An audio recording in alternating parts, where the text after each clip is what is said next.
Do you need a little help with faith? God asked you this morning, is my word producing faith in you? John 20:31. But these are written, the Scriptures, that you might believe that Jesus is the Christ, the Son of God, and that believing you might have life through His name. Is God's word producing hope in you, he asks. Romans 15:4. And whatsoever things were written aforetime were written for our learning, that through patience and comfort of the Scriptures we might have hope. Well, I'm so full of hope. I'm so excited about life.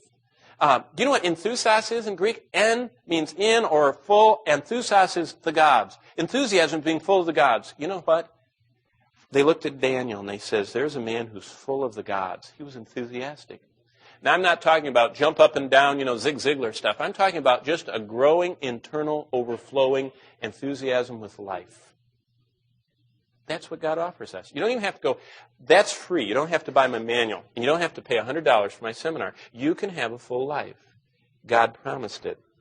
Romans 15:4. Is God's word producing obedience?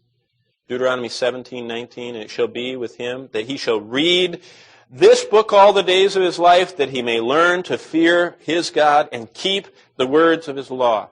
That was what God told for the rulers of Israel. That was his instruction. He says, do you want to obey me? Read this book and keep them and learn to fear God. Ephesians 5:26, another question, is God's word cleaning your heart?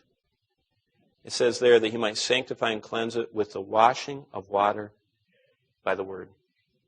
Are you washed in the blood, in the soul-cleansing blood of the Lamb?